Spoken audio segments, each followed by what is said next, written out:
Good. I think we can start. It's 5 minutes past. Let's start and see how many more people join, and we'll just add them during the session.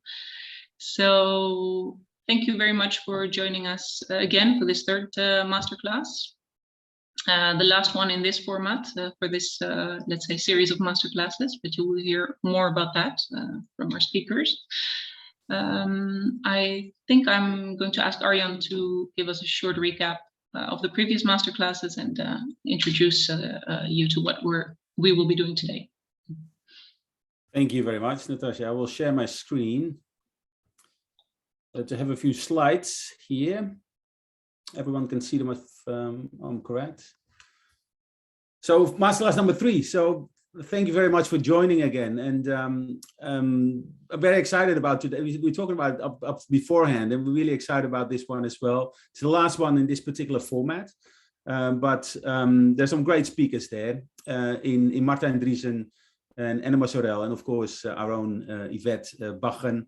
So I'll introduce them a little bit later. But first of all, I'll take you through the first 2 masterclasses and what we've been talking about over the last few months, really. Obviously, the topic is changemaker entrepreneurship or entrepreneurship education.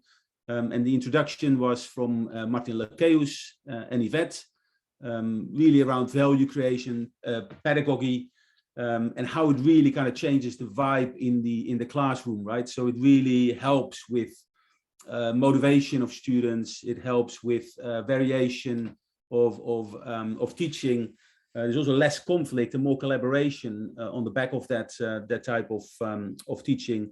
And of course, people also get more entrepreneurial skills as they do it. So for me, what really stood out was like mixing the interaction bit together with the value creation bit, so creating values for other people. And by doing that, it also kind of transitioned into other areas of teaching. You notice, I think, that the classroom, and Yvette can vouch for this, really changes if you apply these types of methodologies. So Masterclass 2 was more around the examples of changemaker entrepreneurship education. So we had 2 great speakers in Marco van Gelderen and Bram Kuiken. Marco kind of made a point of really kind of decoupling the entrepreneurial skill set with starting a company or starting a venture. He talked about challenges to take students outside of their comfort zone, and also how to assess and grade entrepreneurship teaching activities. Bram, with the Masterclass Challenge, had some really specific examples of collaborating with businesses and society and public sector in creating common challenges that student teams would tackle. And his methodology we spoke about is also in the Master Challenge that you can access online. And after that, Yvette spoke about the 5 euro game, a really kind of hands-on example of teaching and taking the teams on a journey in discovering their entrepreneurial skills as well. So today, the focus is really not so much on well, there will be some examples as well, but we today look at examples of applied entrepreneurship teaching outside of the business school.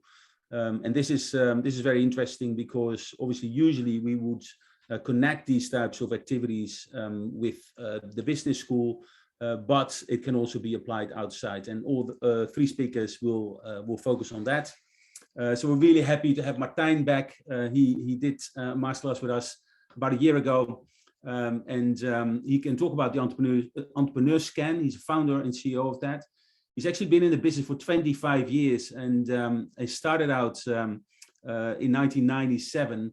I think immediately was the entrepreneur of the year in the Netherlands by doing that. And he worked still with the floppy disks. I don't know if you know the floppy disk, but that's how he distributed his knowledge through the ING Bank starters package for entrepreneurs. Obviously, that has evolved over the last few years quite substantially. First of all, into the scan itself, he was kind of changed it into used a thesis actually in university to change it into the entrepreneurship scan for developing competencies. And in 2009, he went also international, first in the UK, but also in other countries as well. So Martijn will take you through the journey of that scan and how it's been applied. And then I'm really pleased to have Enno Mozzarella here. Welcome, Enno. We've been trying to get Enno in for a number of times, I think, into the Masterclass series. So this is the first time we actually managed to do so. And I think there's a number of reasons for that. I'll talk a little bit about it later. Enno is the full professor of sustainable entrepreneurship at the VU Amsterdam. He's going to talk about teaching entrepreneurship to target groups without the entrepreneurial background, so really outside of the normal curricula. He's also the director and founder of the Center of Entrepreneurship of the VU, has a background in business economics, and changed that over more into the entrepreneurial area during his career. Very much internationally focused also. He was in Tanzania only, I think a few weeks back. He's traveling around Africa. And I think on top of that, I think he's planning a sabbatical in Greece. So he's probably going to touch on that and what it will do and the possibilities, hopefully, for connecting with all of you when he's there as well. And of course, Yvette, a well-known face because she's been here for the last 2 masterclasses. So I'm really happy to have her back talking about teaching entrepreneurship to students. A course she's doing in Wageningen, and I was happy to be a part of as well as a guest lecture. So we talk a little bit about that as well. So those are the 3 speakers today. This is the, if I can, hold on, one more slides. This is the agenda. All speakers have half an hour to take them through the presentation, and also a short Q&A if possible after. If there's not enough time for Q&A, we'll do that at the end of the session. So there's always an opportunity to ask questions. You can do that in the chat. Again, Eric will be moderating the chat today, or you can just raise your hand and we'll give you an opportunity to speak. So first up, it's Martijn Driesen, then we have Enno, and then Yvette, all half an hour. So I'll stop sharing my screen and invite Martijn to share his, and we can get going. So Martijn, welcome. Thank you, Arjen, for your great introduction. It's always nice to have someone else to have the introduction, because I would never have mentioned that we started with floppy disks. And we also had some issues with fax and fax lines to make sure that computers are connecting. Way back, it's now online, so that's also a great way to meet each other, which was not possible back then. I'm just checking if you can see my screen. You see the presentation? Perfect. Okay. So thanks again for inviting. I would like to discuss measuring and developing entrepreneurial competencies, because for sure, measuring is one thing, but you do only measuring because you want to develop it. So you have to know your step 0 in order to come to step 1. And we will go into that in more detail about the entrepreneur scan, but especially how to measure and how to develop entrepreneurial competencies. So let's have a look at just from a broad perspective to the survival rates of small businesses in the USA. And this is a cohort of many years. And actually what I want to stress out is that within 5 years, about 50% stop or fail, and the other half is succeeding. And it has been for many, many, many years, actually. So it's more like something of some sort of a law somehow. Within 5 years, 50% stop. So that actually triggered me when I started my own business 25 years ago. It all started with just a thesis, and then again following with a PhD thesis. If we look at the survival rates of small businesses in Europe, where you can see that 1 year are the blue lines, the dark blue is 5 years, and off and on, it's not the same for every country, but it's more or less also 50% in 5 years that small businesses survive. So the other half is actually bankrupt or had to stop their business. So somehow there is something going on within 5 years. and I'm sure that some of you are looking for Greece.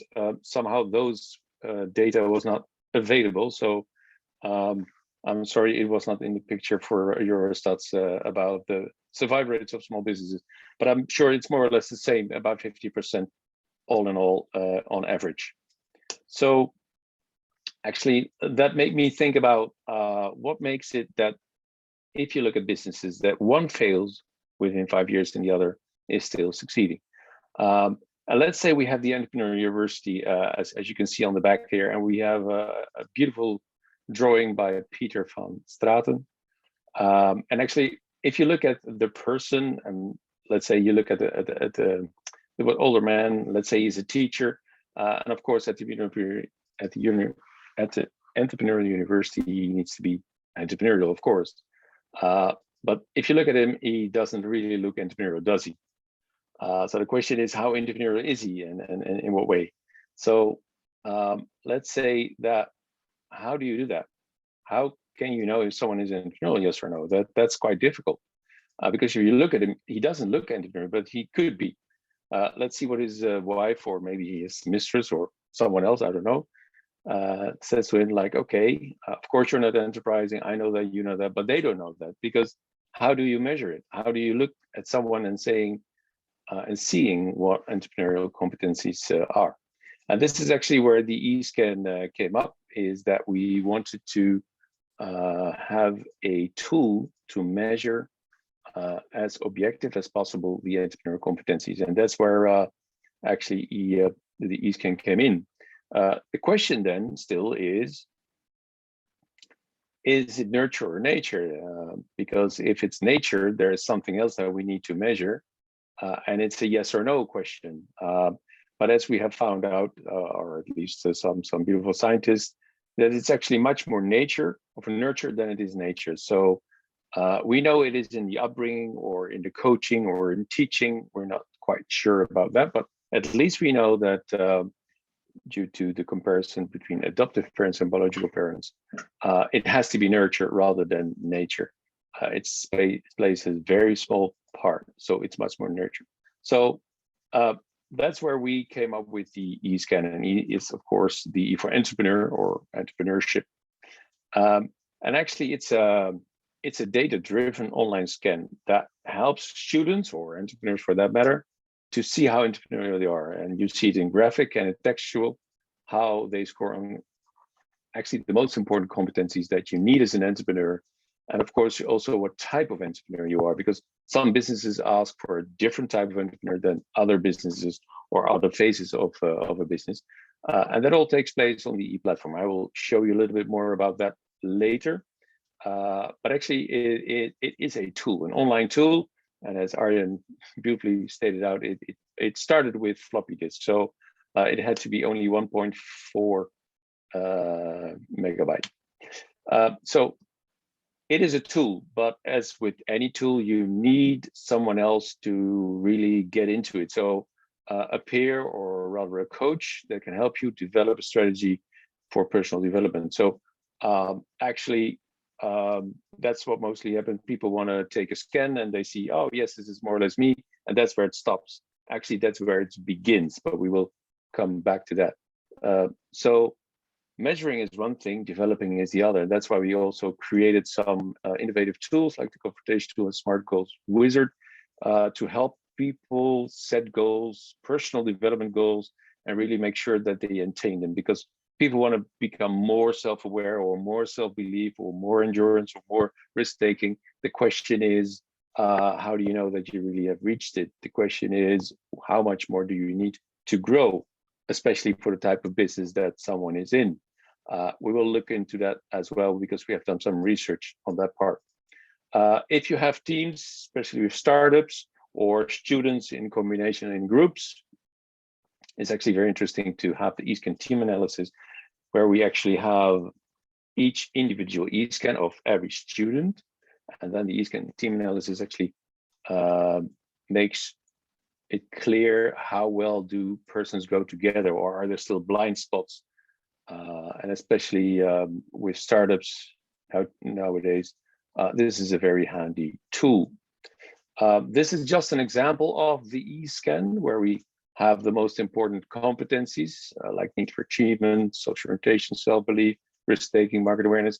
So these are the most important ones. And that's really what we say that the entrepreneurial mindset consists of the type of mindset. Are you much more a pioneer or a manager? Because you need both in your business, but not at the same time. So there's a development, and that same goes for the power of the mindset, which is actually the competencies. And some of them are traits, which are difficult to develop, and skills are easier to develop. But then still, it shows you how powerful, of course, in this case, it's just an example, and it scores below the blue line, which should be more or less what is needed in this type of sector. But you do see people scoring over the line. That doesn't have to be necessarily a good thing. Sometimes you can have too much of a trait or a skill. And of course, everything is validated and up to date. More than 1 million people have taken their e-scan. So you can do a lot of things with it, just for analysis sake, and especially once measuring, the question is, okay, how to develop it and in what way can you develop it? So let's have a look there for entrepreneurship.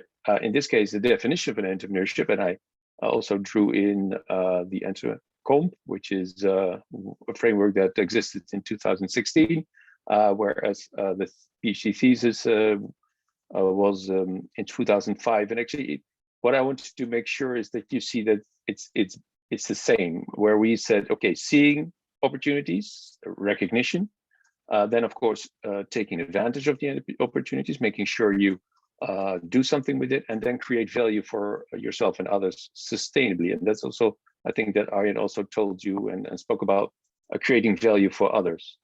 And that's actually also the definition of Entrepreneurial, which is not surprisingly, of course, which is the capacity to act upon opportunities and ideas and transform them into value for others. And of course, the value is much broader than just financial. It can be cultural, it can be social, it can be sustainable, and that's exactly what the broad definition is. So the question is, what competencies do you need in order to see opportunities, to seize them, and in the end, of course, create value with them?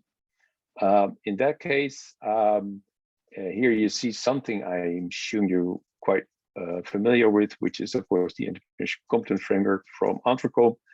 And those competencies have, of course, interaction resources, ideas, and opportunities.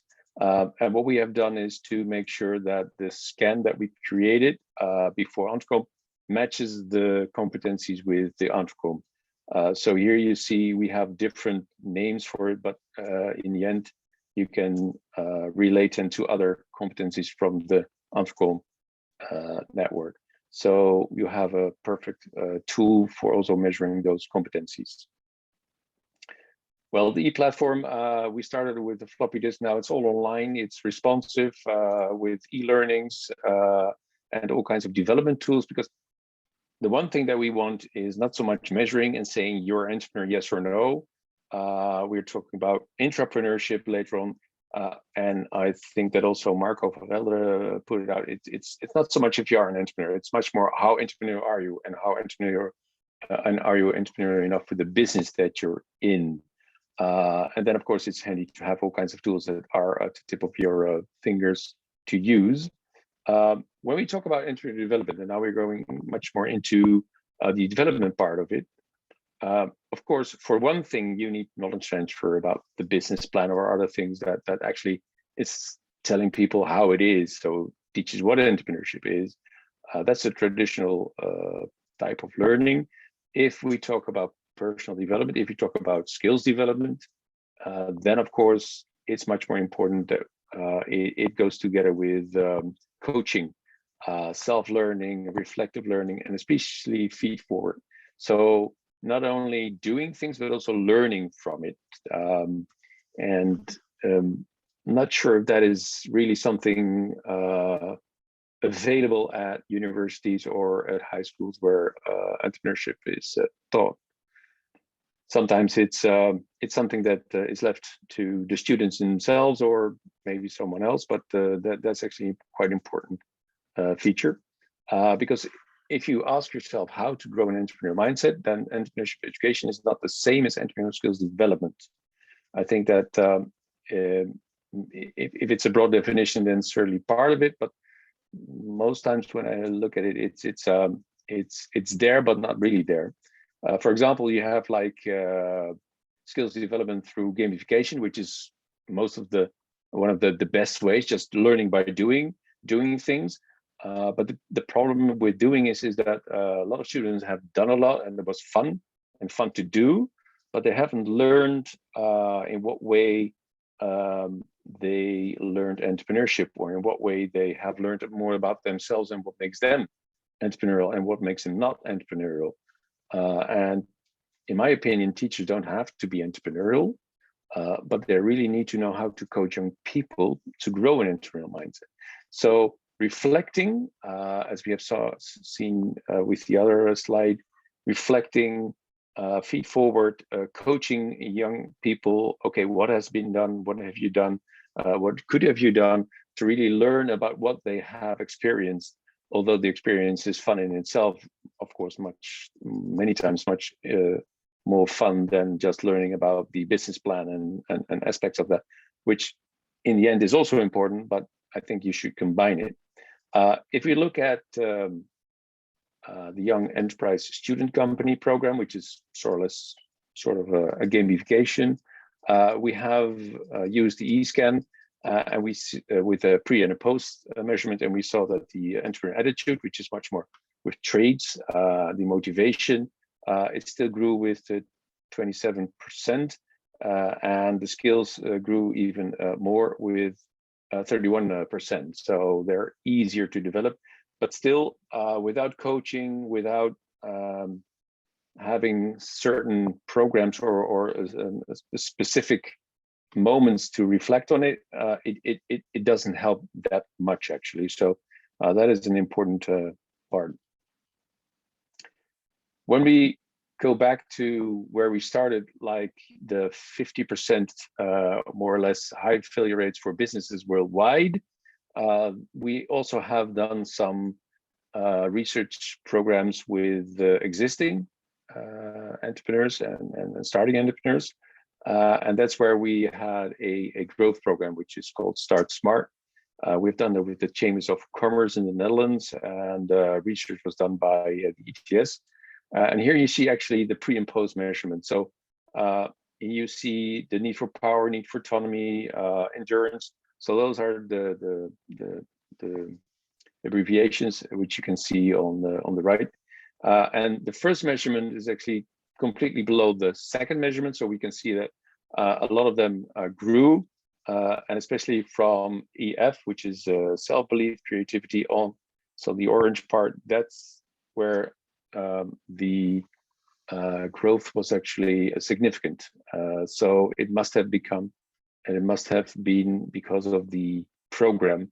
And the program was with coaching. So the participants of this program could choose a coach that they thought would be helpful to them, to not only look at their business and the business side of it, which is of course business coaching, but especially also on the personal side. So the people behind the business. So entrepreneur coaching, and for that they use the eScan as well, but also as a tool to have a pre and a post test and to see what happened.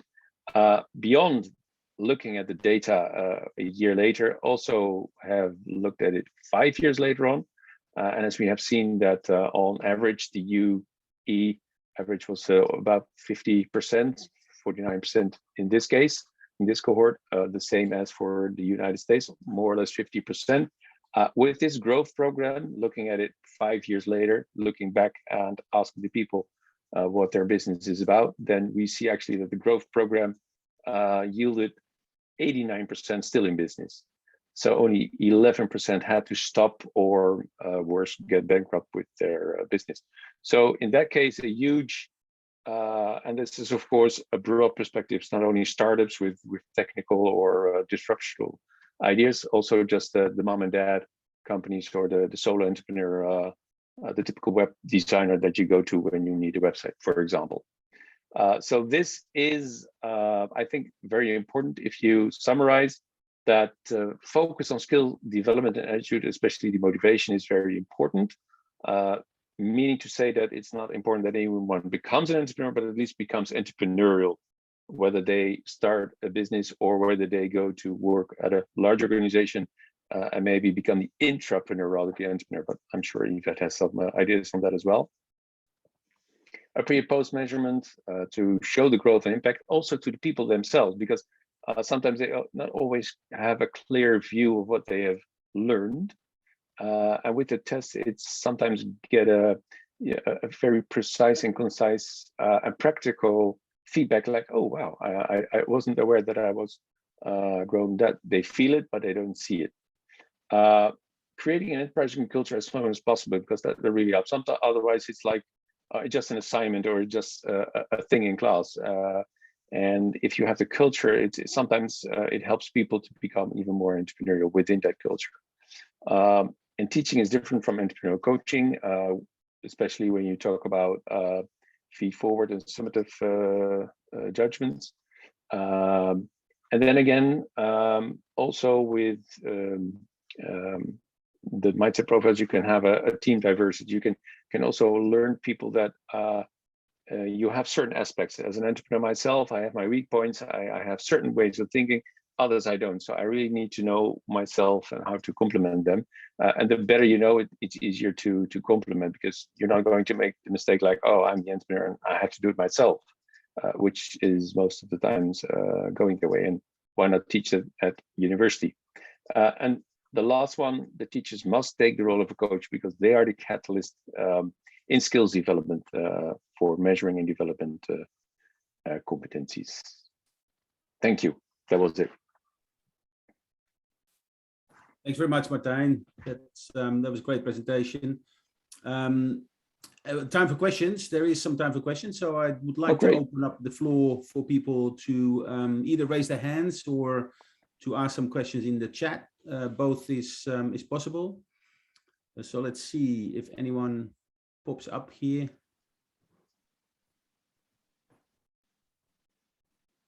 Let me see. Not just yet. So maybe, Martijn, I have a question. Maybe I have a question to start with, just to kick off with. You work with a number of different groups, right? So it's both starting entrepreneurs, but you also work in businesses. And do you work in universities with student teams as well? And is there any sort of difference in your approach regarding those different audiences? You mean differences between businesses, established businesses, and students or student teams? Yeah. Yes. Yes, of course. With businesses, you have a business, so that is an important part. I think that with students, doesn't matter whether universities or not, it's more important to have a program that it's like not only doing the scan, because sometimes it's like, oh, that's quite easy. There's a scan, there's a tool, people can do it. There's a report that comes out of it and helps, well, at least gain insight, but it's only one part. So what we really try to be sure of is that there is a follow-up or a way that they address it. And to date, it's much more with coaching, sometimes peer coaching. So they let the students do among each other, and there is just the teacher as a mentor or as a process guider, giving process guidance to that process. But at least learning and try to reflect on their behavior together with the scan. So that is actually where we try to make sure that it's in place. With established entrepreneurs, there's mostly a business advisor or business coach, or sometimes I'm the coach. So we really go into a one-on-one discussion with the entrepreneur, which is of course different with students, and it would be nice if that could be with students as well. But most of the time there's little time to, or actually there's no time or no skill for someone to do that. But I prefer to have it one-on-one for students too, which could be more or less like career counseling, or in that more that way it could be possible. Yeah, thank you. And the coaching, is that then specifically on a certain competency? Like you would coach on that particular competency because it has a relatively lower score, or is that how it works? Or that could be, but it's not so much about the lowest scores. Sometimes it's like, okay, what are your most important ones? And we have the EastCon confrontation tool to help decide which competencies are important for you to develop, because there are so many. And sometimes it's good to say, okay, that's a very strong point. Okay, how are you going to use that strong point? So it's not about helping people or developing a lower score company, but just have focus on a strength. And then the question is, how can you use that strength in order to make sure the weaker points will not be a pitfall? So then it will be different. So it's not like, okay, those are the weak points you have to develop. It's more like, okay, do you want to develop them? Would that be smart? If not, focus on your strengths and make sure that that is what you put in, knowing that you have other people, or you need other people to fill up the gaps that you leave off, and that's where you come to teams formation. I think that would be much smarter than only looking at the weak points and simply developing the weak points. yeah, okay, could be both. There's a hand and there's a question in chat. But Yvette, you were first. Maybe ask your questions here on the mic. Oh, thank you, Arjan, and thanks a lot, Martijn, for the very interesting presentation. You referred to the role of the teacher as a coach, and I recognize that a lot, and I think we're also with a lot of teachers here in the audience. So what does it actually mean, what does it entail according to you, and how can we develop those coaching skills? With the teachers, that is. Yeah, to be Yes. a coach instead of a teacher for the students. Yeah. I think it's a different role. So the same teachers who may be teaching and sharing knowledge and how things need to be done, or how entrepreneurship, what entrepreneurship is about. I think that with the role of coach, learning what it is different and how you can do it differently. And some teachers are not maybe the typical coach, or it's not something for them. But I'm sure that there are a lot of teachers that actually would embrace it. And I think that training of teachers, how to coach people and how to coach students, especially on how to become more entrepreneurial, is something that is needed in that case. So it all comes to down. Sorry, yes, please. It follows on nicely to a question that Evie asked in the chat. Because I think it's a he, Evie, I'm not sure of a she, but as I can see, EastCan may be used by teachers as well, right? So I can measure my entrepreneurship skills in order to teach entrepreneurship to my students. So is it something that they do themselves first, so they're able, I guess, to see and how they are kind of performing in terms of competencies in entrepreneurship? Is that how teachers use it? Sometimes teachers just do it because they want to know what the students get. If you talk about coaching skills, the EastCan can help, but it's not enough. So we have trainings for teachers to become more of a coach. And then, of course, they take the EastCan themselves, not so much to see if they are entrepreneurial too, because then again, that's not that important. It's much more, okay, what kind of coach can I be? And what are my strengths and weaknesses as a coach? The problem is that with teachers, and it's maybe just being a teacher is to teach people, to tell people how things are, and in a way of helping them. Whereas as a coach, you sometimes actually don't need to say anything, or just ask a question and let the student come up with it. So it really demands a different role and a way of understanding that your role as a coach is a different one, especially with teaching entrepreneurship or entrepreneurial competencies to students. But it's certainly doable, Is that an answer to your question? Yeah, if he for some reason can't use the microphone, so I hope it is, but we'll see it in Oh, chat. okay. Oh, If that works before to you, read the then question. Yeah. let us know if that answers the question. There's one more question above there, Martijn, which is the question is from Elpida. Is it a tool that you use dynamically to see your development in entrepreneurial competencies? I'm not sure what is meant with I dynamically. had the same question, so maybe Elpida, you can ask. Hello. Hello. I mean, is it a tool that you can use it in order to have some kind of evaluations? For example, I have it for the first time and I have a first report on what my competencies are, and maybe later on after a coaching, I can use it again and see which of them have been developed. That's the question. Yes, that is one. Yes, totally clear. Thank you for clarifying. That is a way to do it, because then you see, okay, I want to develop a weaker point, and let's say that is relevant to do that. Then you can see how well you developed, and if it's at a certain point, or it's still something that you struggle with. That's one thing. The other thing is, and those are other tools like the Smart Goals Wizard or the confrontation tool that actually helps. Let's say there is a profile. And then, of course, you can say, okay, we can try to improve the profile, or we can try to find a way to deal with it. And those other tools are to actually say, okay, this is who I am. This is my profile. This is more or less not so easy to develop. So let's say, let's leave it there, and let's try to find a way to complement the other. That could be by working together. That could be by skills development, or that could be by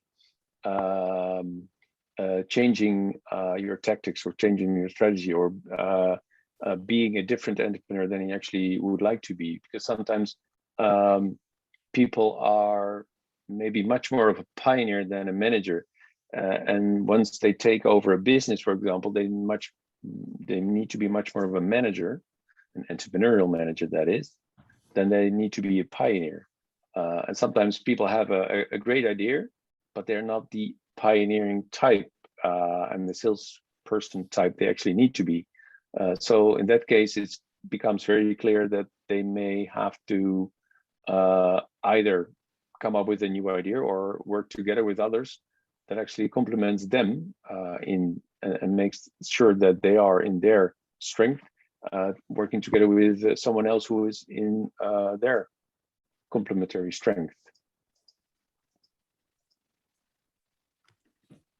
Thank Does you. that answer your question, Elpida? Okay.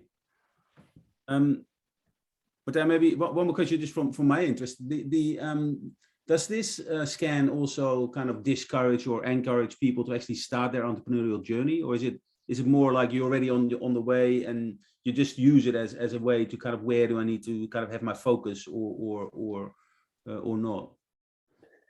Well, within the eScan, we try to stimulate and enthuse people as much as possible. But the problem is that people have an image of their own in their minds before they start. Some really think they are very entrepreneurial, and then the scan actually tells them they're not so entrepreneurial, and then it becomes a dissatisfier. And then again, it's up to them if they really want to embrace it and develop and try to make something out of it. And then again, some people actually say, sometimes mostly the teachers say, I'm not entrepreneurial, and the scan more or less proves them right. We don't say to people they are entrepreneurial, they're not. We only let them see that there are many weaknesses maybe, and that becoming entrepreneurial is, well, a challenge, to say mildly. But then again, if people want to see something like, okay, I thought I wasn't an entrepreneur, and actually the scan proves it, that's what they see in it. It's not that we discourage people. And sometimes people think, okay, I'm very entrepreneurial, but the scan says, no, I still am going on because I know how to become an entrepreneur. Then the question is, okay, how self-aware are they? Are they really able to accept and embrace the weak points, or are they just ignoring it because they think still that they are the entrepreneur? And that's their good right. I only hope it doesn't make them become one of the 50% that actually fail because they had a poor judgment of their self-awareness. But that's how it is. Cool. All right. Thank you very much, Martijn. I'll see if there's any other Thank you. questions. Still opportunity for you to ask them right now. Otherwise, you can also do it a bit later. Sure. Any more questions, Eric, you see in the chat? I don't think so. Or hands? No. All right. Okay. I stop Excellent. sharing. Martijn, thank you very much. And more than welcome to stay along, obviously. And hopefully you will for the end. I will. Maybe Sure. some questions at the end. And obviously we have Enno starting his presentation right now. Enno, come on board. This is about entrepreneurship outside of the business school.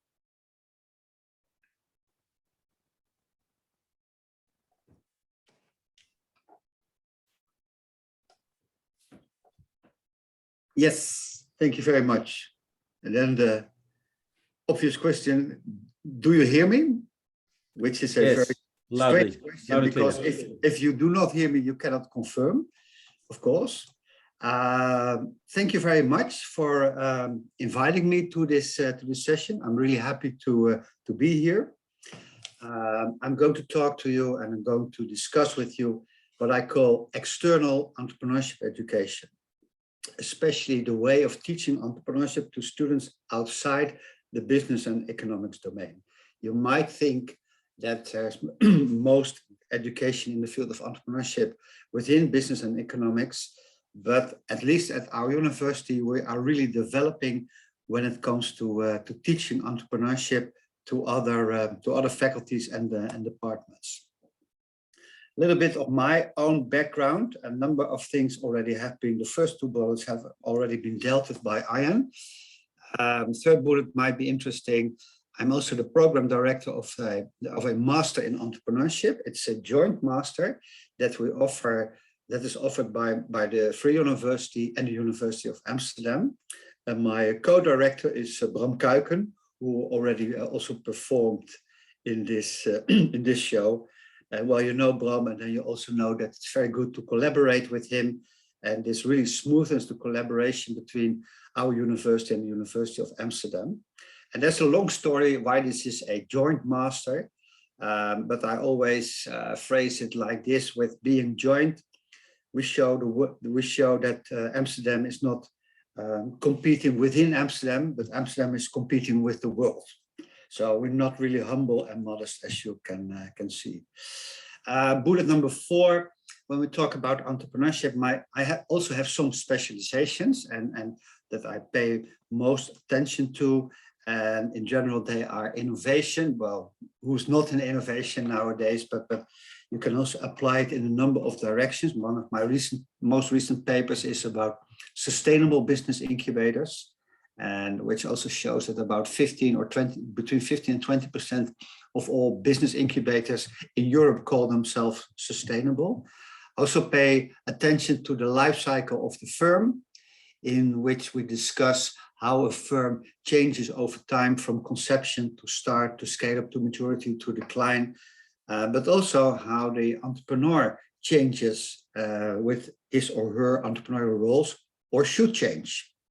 And next to that, I also deal with sustainable entrepreneurship, balancing people, planet, and profit. And these specializations are all small business oriented. So I'm not in the corporate world. I'm focusing on small businesses. Well, what do I do in my daily practice as a professor? Well, teaching entrepreneurship, I always say, well, teaching entrepreneurship is one of the coolest things to do. It's a very interesting subject and also many sides with it. And we also create more and more sides about ourselves. I also supervise PhDs on a number of subjects. And my most recent PhD defense was on crowdfunding. I'm also doing research in which I'm looking for the determinants of entrepreneurial success. You hear it in the right way, the determinants of entrepreneurial success. And my next paper will be about food waste by small restaurants in the Netherlands, and also how fighting food waste can also contribute to a better performance of these restaurants. Also a lot in valorization, or outreach. So combining your activities with external organizations. So at this moment, I work a lot with the city of Amsterdam, especially making cases about successful entrepreneurs from Amsterdam. My most recent case was about a female venture capitalist, Eva de Mol, and a new case is coming up about an entrepreneur from Amsterdam with a kind of Surinamese background, Ruben Brave. And in this case, we will discuss the discrimination of colored entrepreneurs in Amsterdam, and also how this entrepreneur perceives discrimination, but also what he did against discrimination. Also do some management, capacity building all over the world. I do a lot in the field of trainers.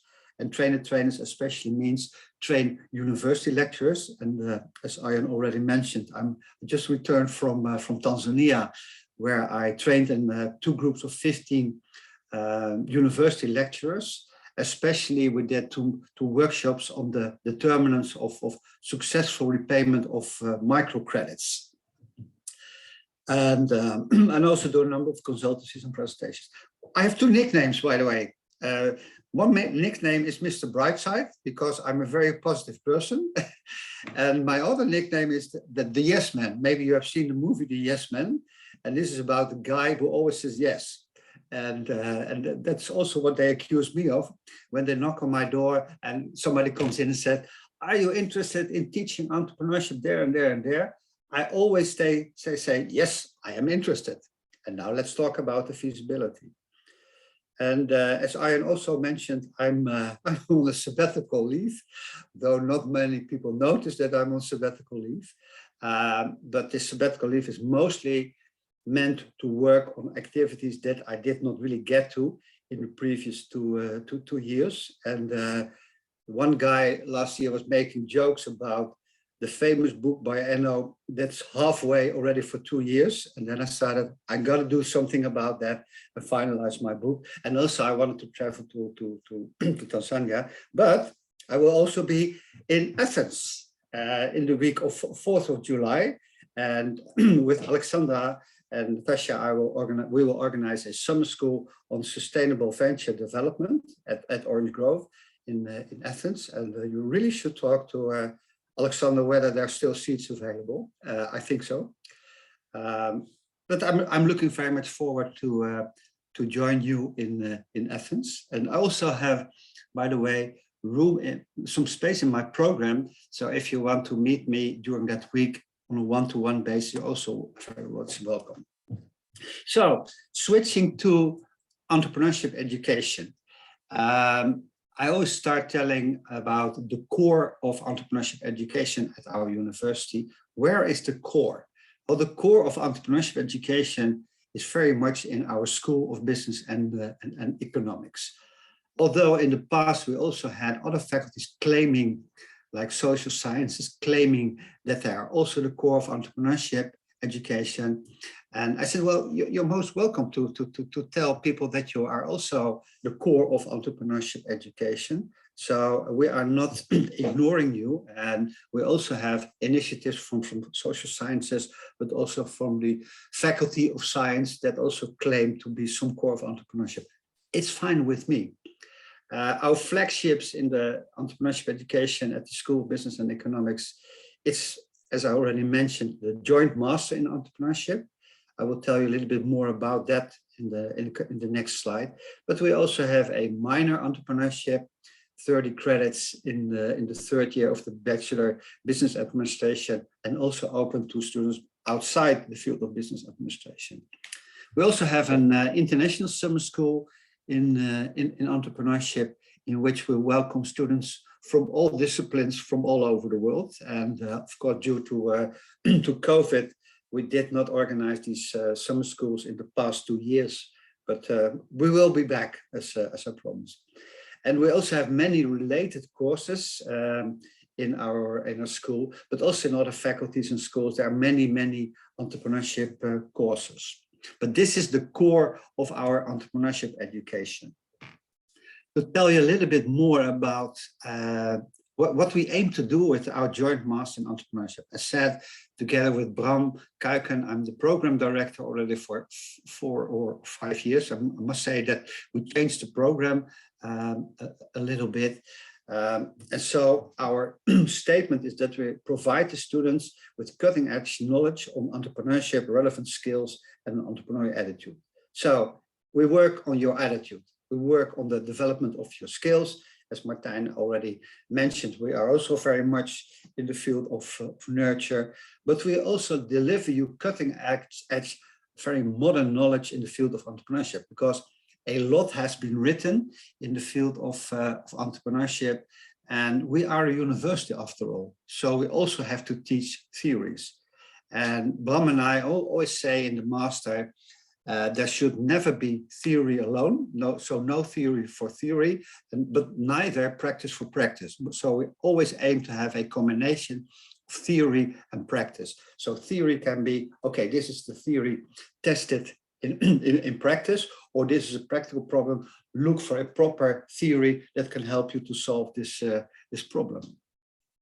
So, and we also always confront our students with challenging problems in real life settings. So we are very happy to have a lot of entrepreneurs from Amsterdam and beyond helping us with organizing real life cases. Our master is not only aimed at starting your own business, but it is much broader. So we aim to make our students more entrepreneurial.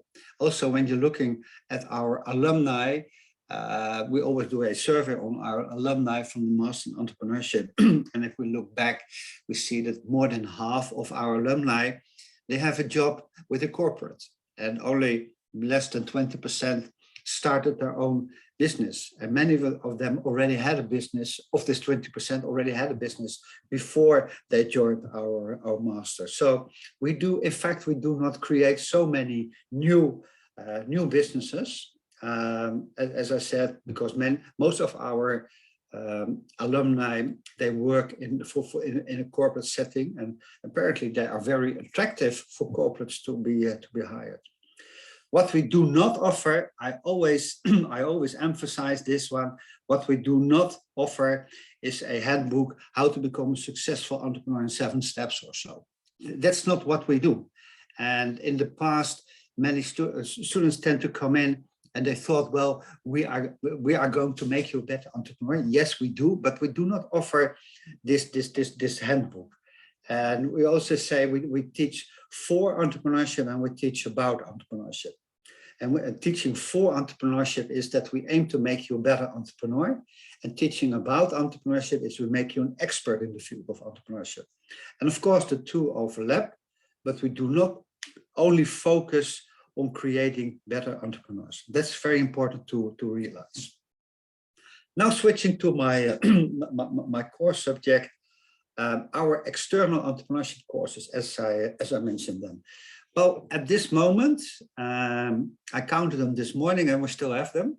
We have 6 external entrepreneurship courses. So we teach entrepreneurship in biomedical physics and technology at the Faculty of Science. We teach entrepreneurship for physicists at the Department of Physics. Also recently teach entrepreneurship in analytics and AI and some computer science. For more than 10 years, we already have a course, Entrepreneurship in Human Movement Sciences. Very recently, during my sabbatical, I also gave a course called the Entrepreneurial Doctor at the Faculty of Medicine. And at the end of last year, we also joined the Startup Clinic together with Marco Vergelder, by the way, at the Faculty of Law. So these are our external entrepreneurship courses. And in the next slides, I will tell you something more about it. The courses that we do not teach anymore, we also taught in the past entrepreneurship in health and life sciences. We do not teach it anymore because we did not feel too comfortable in that department. And we also taught the entrepreneurial dentist in the past. We also have a faculty of dentistry. We do not teach it anymore because we did not have the feeling that we were really welcome there. And sometimes we're really a little bit sensitive for these issues. But in italics, you also see our most recent achievements. We are about to start a course, Entrepreneurship for Family Doctors, for general practitioners. And of course, these people also run kind of an entrepreneurial firm. And in the coming weeks, I will have a discussion with the people who are responsible for teaching family doctors, for specialization of family doctors at our university. And I think all lights are on green. And very recently, we also start discussing entrepreneurship for theology. So the Faculty of Theology also came to my office, and of course the yes-men said yes to discuss this subject. And you know that there's a philosophical issue about teaching entrepreneurship at the Faculty of Theology, but also if you, as a graduate from theology, you become responsible for a church or for a mosque, in fact, you're also running your own organization. So in italics, we see the new kids in our portfolio. So these are a little bit more details. So we teach, we teach entrepreneurship in biomedical physics and technology. And this is an elective for the Master in Biomedical Physics and Technology. So it's not general accessible for any student, but it's specifically for this master. It is an elective with 6 credits in the master, and last year we had 22 students. Another core course in our education is Entrepreneurship for Physicists. It's an elective for the Master Physics and Astronomy, 6 credits again, 36 students in in this academic year. And here already I have one important comment. I do not teach these courses alone. I teach these courses together with a professor from physics who is very much interested in teaching entrepreneurship. I can remember some 7 years ago when we started this course, Entrepreneurship for Physicists, and my colleague Davide Januzzi really convinced me to take part in this course as well. And I can remember walking to the classroom for the first time teaching entrepreneurship and physics, and I really thought, what have I started? How can I ever on earth teach entrepreneurship to physicists? The students are different, they don't like my subject, still it is an elective. Well, I must say, the students are not so very different from our students in business administration. That's really a prejudice. And so we are now already teaching this course for 6 or 7 years, and I really look forward to teach next year as well. So also in our core is the course Entrepreneurship in Analytics and Artificial Intelligence. And for students in the masters, in the master's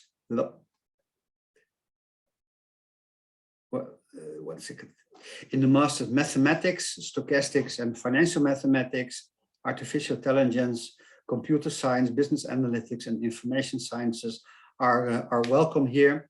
Again, it is a 6-credit course in the master, and much to my surprise, but not surprising for the guy who took over my work during my sabbatical, there were almost 200 students in this elective. So almost 200 students in AI, analytics, computer science like to take this course. And this is not an incident, because last year we also had about 150 students in this course. And finally, in our core portfolio, there's the course Entrepreneurship in Human Movement Sciences. That's an elective for the Master's Human Movement Sciences, Sport, Exercise and Health, Musculoskeletal, whatever, Physiotherapy Sciences, and the Research Master Human Movement Sciences. About 6 credits, and we had about 40 students in this course this year. So these are the core courses that we teach outside our protected domain. We have 3 pillars in this course.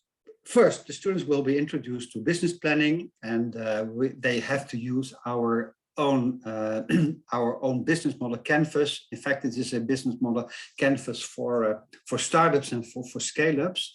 So we added a number of elements to this business model canvas. For instance, we added the example of protection. How do you protect your startup in the market? And not only formal registered protection, but also pay a lot of attention to informal protection. I must say, this is the main reason why the students come to these courses, because they want to do something with business planning. And what they have to do is they have to write a business model canvas report and to develop an innovative idea from their own discipline into the direction of the market. So they have to, the physics students have to come up with something from physics and develop a business model canvas and develop it into the direction of the market. And like in the other courses. And one very good example here is the company Fitsurance. 4 students that took this course, Entrepreneurship and Human Movement Sciences. Well, they really like to do it, and they even started their own company, and it's now quite a successful company in the incubator at our universities. We also work with the students on the entrepreneurial soft skills. And this part is taken care of by Marco van Gelderen. And this very often surprises the students, and that they are very confronted with aspects of entrepreneurship that they really never expected. And finally, we are a university after all, so we will also learn teaching them modern theories in the field of entrepreneurship, with focusing on innovation, ecosystems, sustainability, effectuation, valorization, development of competences, etc., etc. So this is the mix that we offer with the external courses. So business model canvas and develop an innovative idea from your own discipline. We work on your development of your competences, and we teach them in a very applied way, by the way, a number of theories in the field of entrepreneurship. What is very essential, and I always like to share my experiences with others, what is very essential with these courses is bottom line. We make the students more entrepreneurial. So we do not only focus on starting your own enterprise, your business, but we want to make you more entrepreneurial. We shop a little bit with the master with the joint master in entrepreneurship. So we really work on your skills, Marco van Gelderen, but also on your attitude. It's a domain-specific course. Any course, external course, it's their elective. If we teach entrepreneurship and human movement sciences, it is their elective. So we do not make it too broad, because we see that all the faculties and departments, they want to have their own courses. And of course, we also discussed a lot about that we better should combine all these courses and make it a multidisciplinary approach. Yes, but there's some reasons not to do it, because it does not always get the support of the individual faculties. And believe me or not, we have serious problems in scheduling these courses.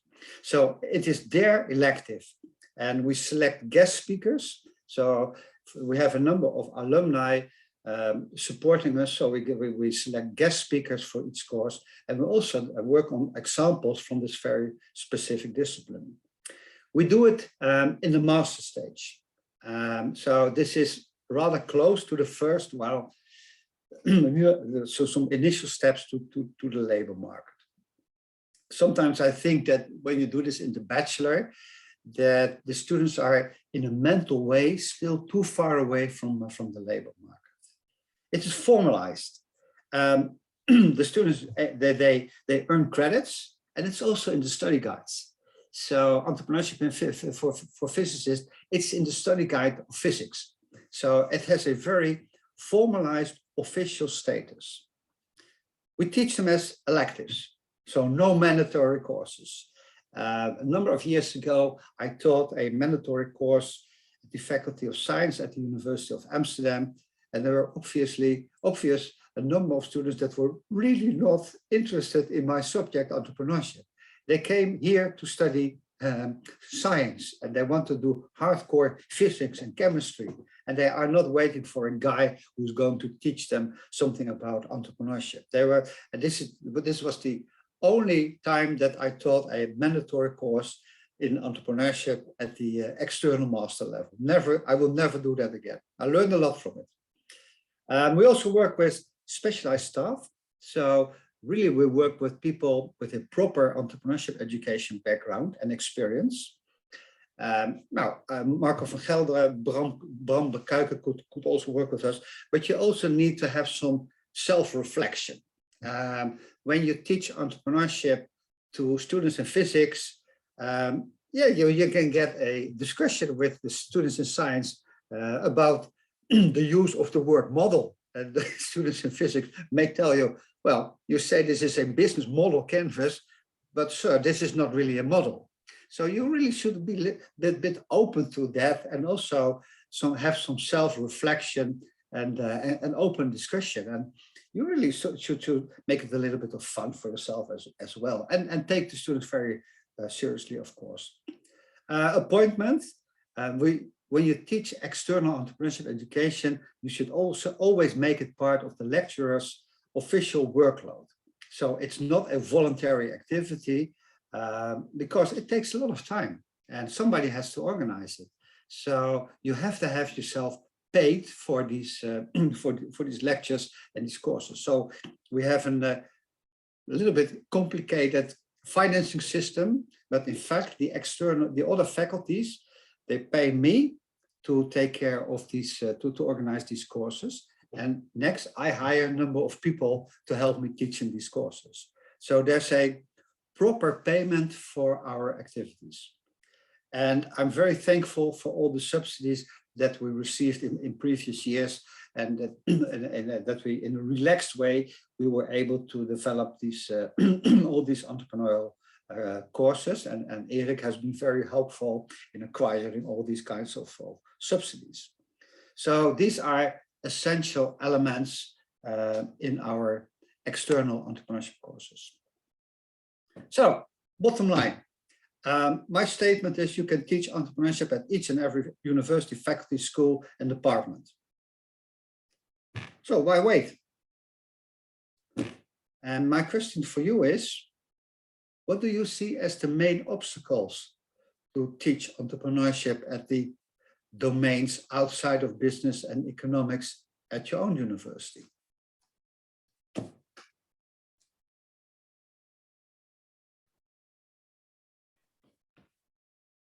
Anyone? I'm very curious as well.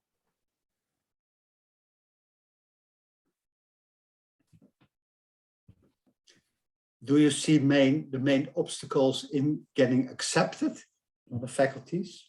Or do you see the main obstacles in terms of content?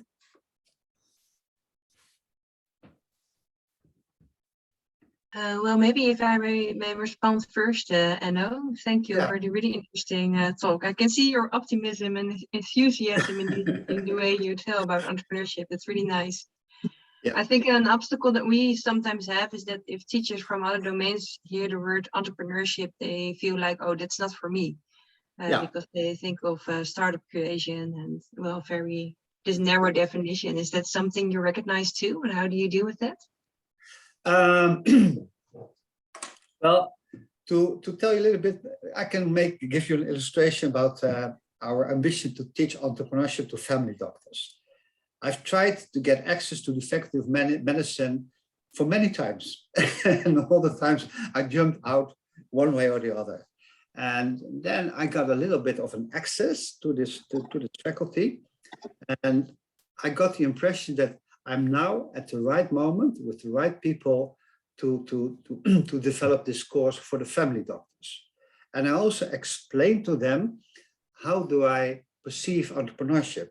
And well, I use the word, I have a progressive liberal view on entrepreneurship. Oh, they really like that. And a progressive liberal view on entrepreneurship also gave them the feeling that it was not only about earning money, but it was about smoothening an organization. So I do not have really a strategy for it, but yeah, well, one of the aspects of my strategy is, well, we're trying with effective management, we were jumped out, and then after 2 years we will try again. So we'll also try and retry. And yeah, and sometimes we ask students to take the initiative. So, hey, should you not ask your education board member to offer you a course in entrepreneurship? So you have to be a little bit lucky to be at the right moment at the right place. Yeah. And well, you cannot force it. And it's really ridiculous that our course entrepreneurship, the entrepreneurial dentist, that we had to quit that course, but we really did not get a support from the faculty of dentistry in those days. Whereas the majority of dentistry students, they start their own practice. And there's also a lot social aspects and also environmental aspects in dentistry. So there's a world to win. Yeah, I agree. I think you see that in many domains that actually a lot of students start their own business, but do not really learn those entrepreneurial skills or the entrepreneurial mindset. Yeah, So I think it's smart indeed to also use the students themselves to yeah. to raise the topic, right? To get the attention of their teachers. Maybe that's the best route to follow indeed. Yeah. So is it the faculty? Is it the faculty that is not interested, or is it the students that don't want to participate? Where is the problem? Yeah. You know, you should also see it as a zero-sum game. And sometimes and that's why it's a zero-sum game. So if you are in a one-year master, you obtain 60 credits, and not every faculty likes to spend 10% of their credits to an external course. I can defend the proposition that it can be applied at each and every faculty. That's a proposition I can really defend. So it also has to do a lot with the decisions by the boards of the faculty, but also with the program managers. And sometimes you have to be at the right moment and the right time. And maybe, Natasha, I told you about our new course, Entrepreneurship in Renewable Energy, in Energy Transition, which we develop with the help of an Erasmus Plus project. And we got a lot of support, thanks to Davide Januzzi again, we got a lot of support from the Faculty of Science, because they saw in the corner of chemistry, little bit applied chemistry, they saw a lot of opportunities for entrepreneurship in renewable energy. And of course, this is more actual than ever to think about that. And we expect an interesting inflow of innovative ideas by the students already next year, when we're going to organize the course for the first time. Thanks, Enno. I see a hand up from Martijn as well. Martijn, you want to add in? Martijn. Hello, Enno. Good to see you again. Yes, I just wanted to add to your story. So thank you for a great presentation, especially in different parts where you actually bring entrepreneurship. And we help the general, how do you say that, family practitioners or general practitioners. We help them with the e-scan and coaching them in their entrepreneurial behavior, because sometimes they really struggle keeping the practice afloat. And they say, like, we don't get this at our university. We don't get this when we went to school. So they're actually like, why don't we get this? Because we have never learned it.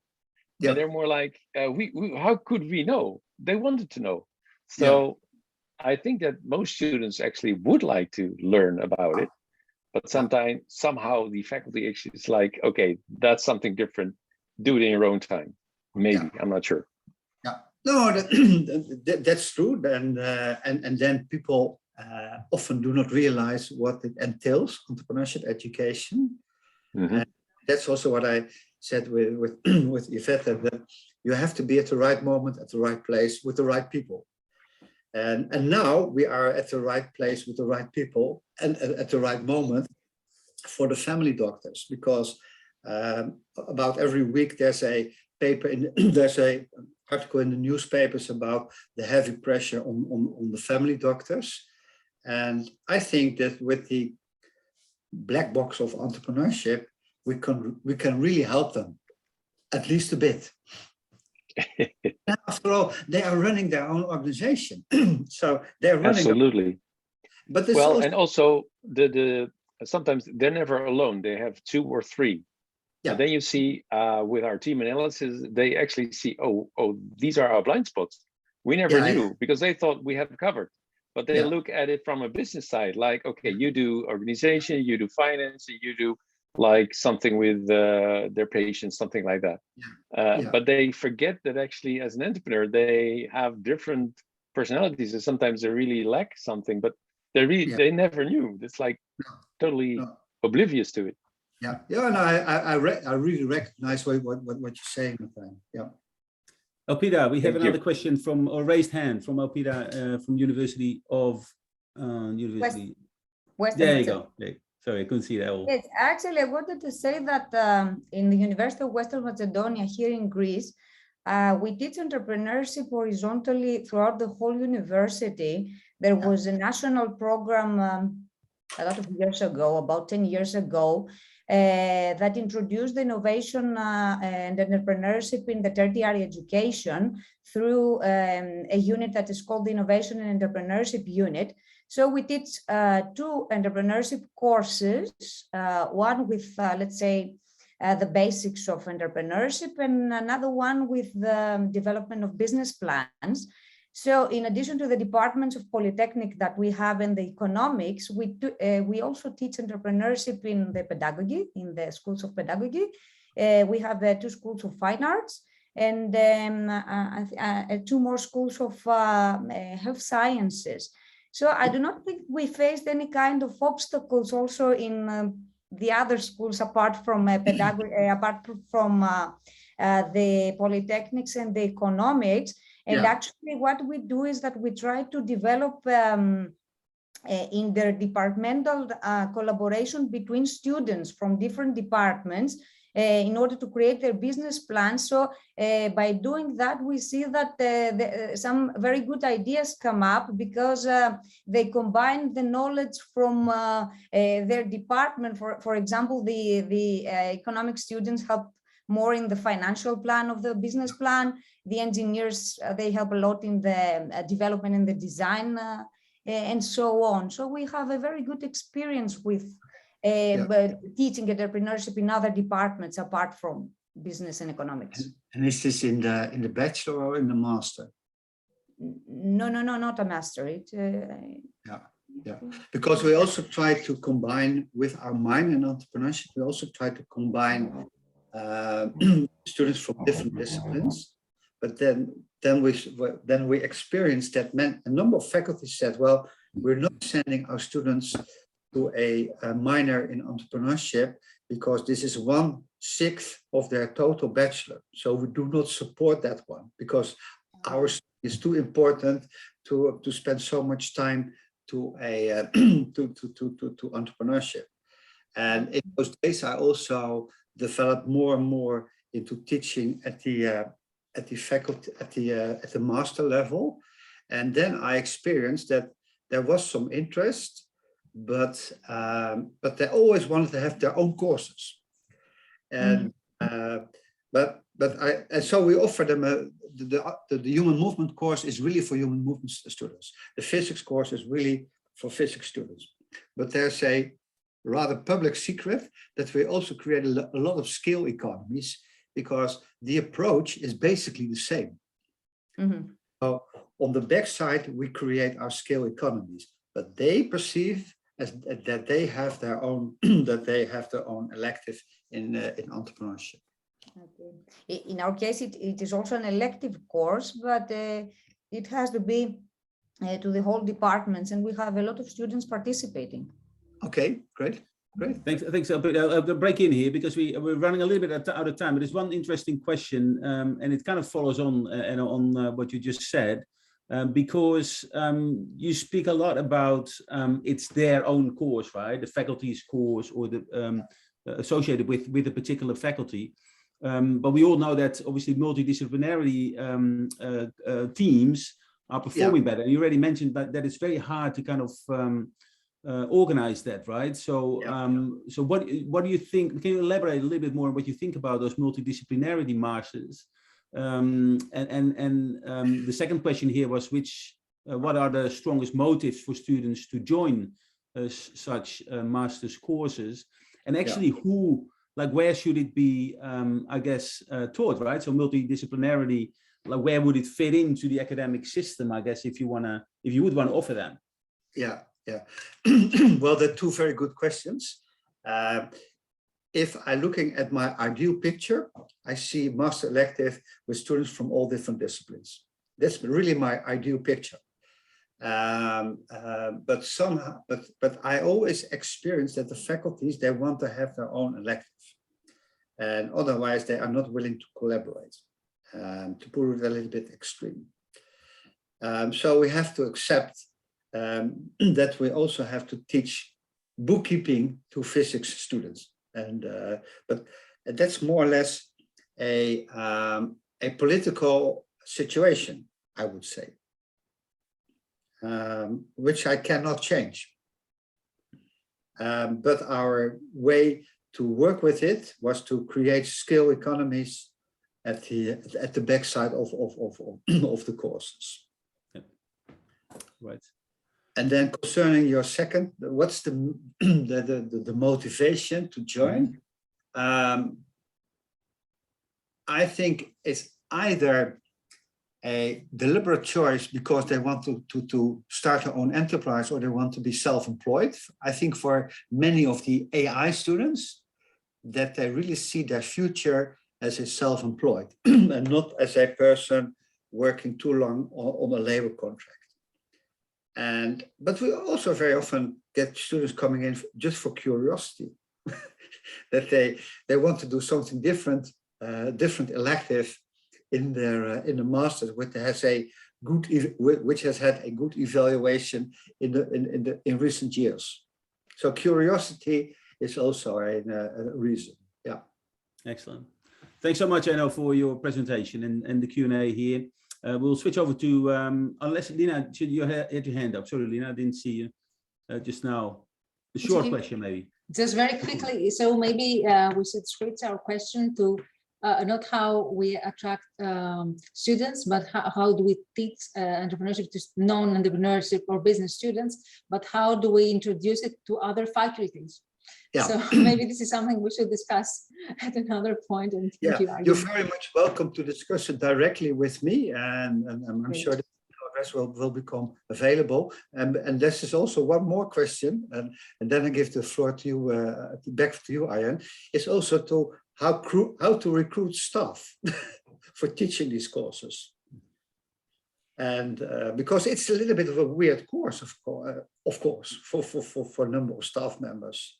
And you really have to have a little bit of fun teaching entrepreneurship to higher educated people who are not familiar in the field of entrepreneurship. So you have to balance. But Lina, you are most welcome to contact me directly, and then we can have a Zoom chat in the coming weeks. Thank you. Hope to see you in Athens. Thank you. Oh, you also can. All right. Athens. We'll hand over to Yvette for her talk on entrepreneurship. Go ahead, take it on. Thanks a lot, Arjan. And thank you also, Enno, and of course, Martijn, for the very interesting talk. You can see my screen, I guess? Yes. Oh, good. Yeah. Okay, great. And I think it's a highly interesting question indeed, like how do you get students, but also teachers involved from different disciplines, and what are their motivations?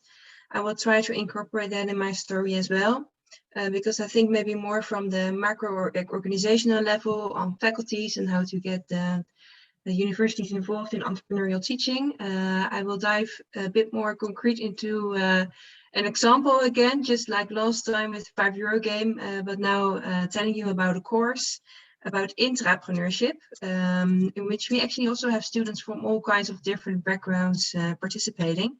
So I'm happy to see you again. I think most of you know me by now because this is the third session that I am present. So I hope you won't get tired of me, but I'm very happy to be here again and to see you all.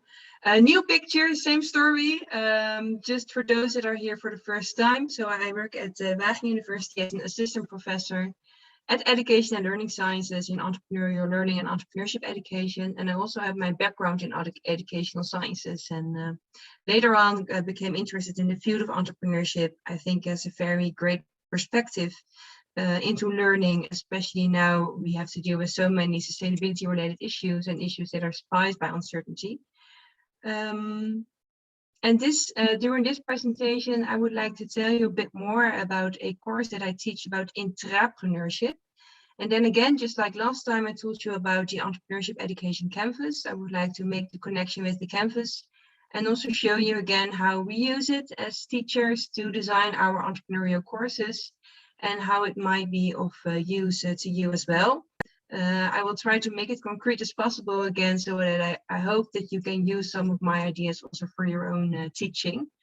So first of all, entrepreneurship, what is it? I'm not sure if you're all, well, I guess you're all familiar with it, but just to be sure, it's a course that is focused on entrepreneurship in organizations, because of course we need entrepreneurs like the dentists that start their own business.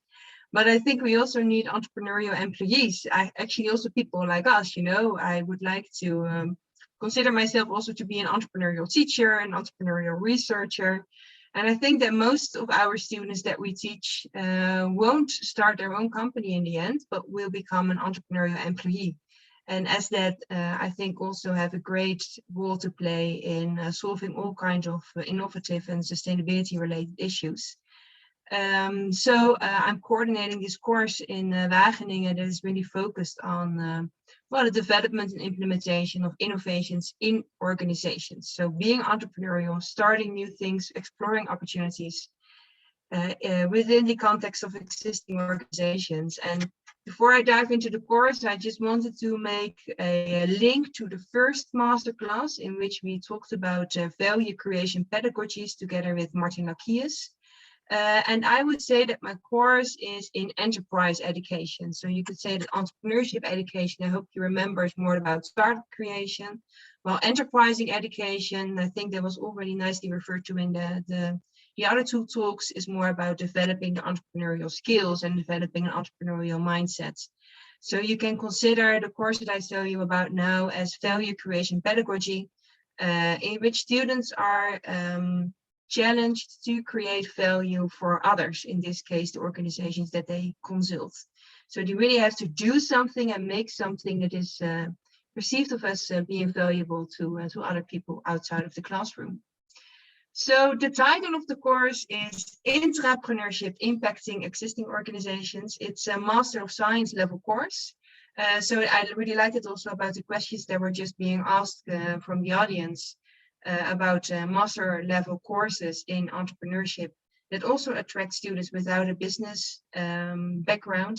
This is a rather small course, I would say. We have about 20 students with different backgrounds from, well, it's Wageningen University. It's a university known for the agri and food sector that it's active in. So we have students from plant sciences, from animal sciences, food technology, but also from business and consumer studies. So it's really a mix of students that we have, and it's just a 4 weeks course in which they work on a team assignment and an individual report.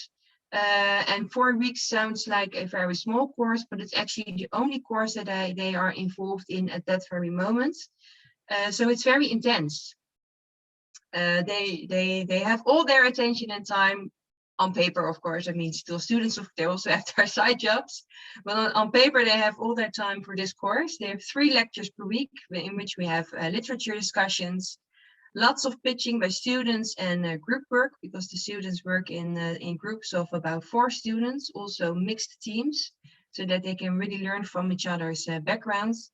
And I always challenge them to, well, also in the discussion of literature, I often ask one of the teams to prepare a pitch about the article and to explain what is in the article in their own words, because I think that's already a way to not have me as a lecturer in front of the class telling them what entrepreneurship is about, but a way to challenge them to think about the literature and like, okay, what is it actually about?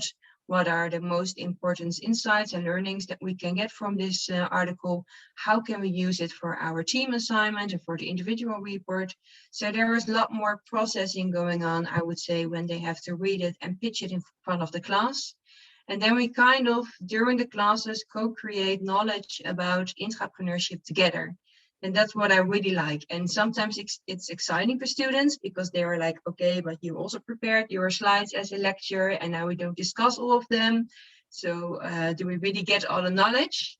And then I really try to take them along on this new way of learning and working with each other, in which they are actually more responsible for their own learning process and for asking questions, and in which we construct knowledge together. So maybe we don't discuss all the literature always, but I think that the discussions are so fruitful and meaningful that they do learn much more compared to when I talk to them nonstop for 1 hour discussing all the literature. So that's kind of how I try to experiment in my education, also in discussing literature.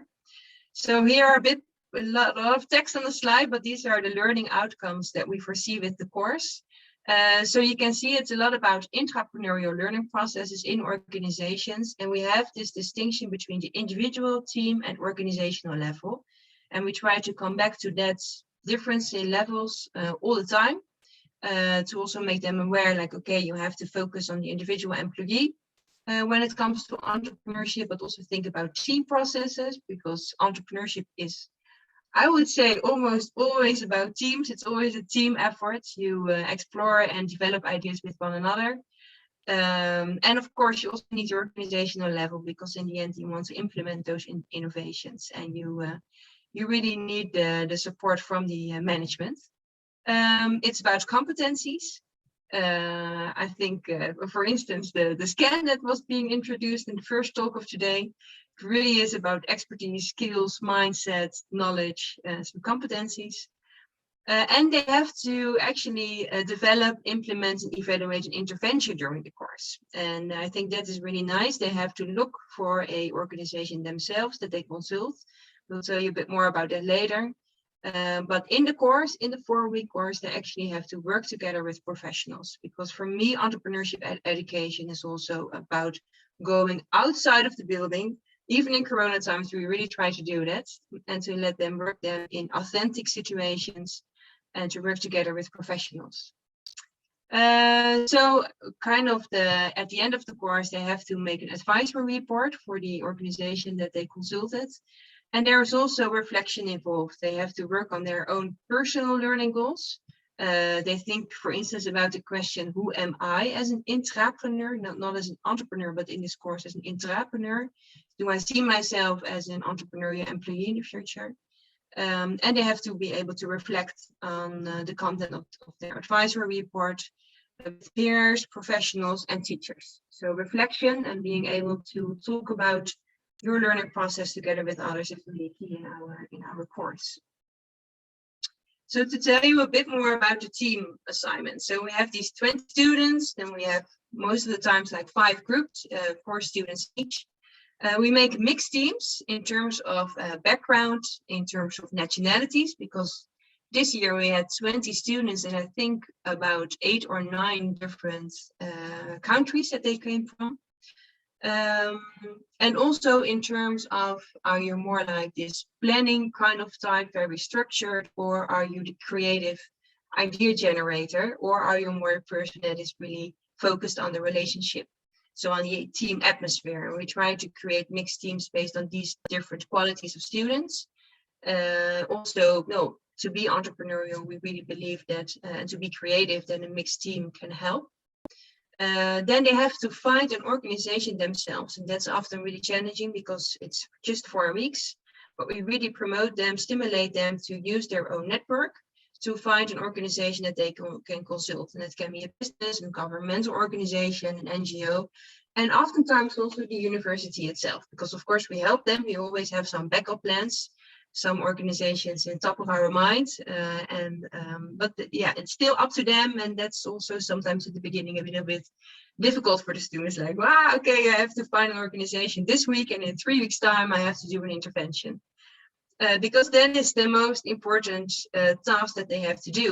They have to work on an entrepreneurial project, an innovation-related project of a team, and they have to do an intervention at that specific organization within the 4-week time frame. And then at the end, they make an advisory report, including also a theoretical framework, because of course it's nice if they think about an intervention for the organization, what we would like them to make the connection with the literature that we discuss in the course, so that they show why specifically they believe that this intervention can help the organization. Describe the intervention and the data that they collected, and of course they have their conclusions and recommendations for the organization. So this year, for instance, we had a student team that consulted our own startup at Wageningen University, the student incubator.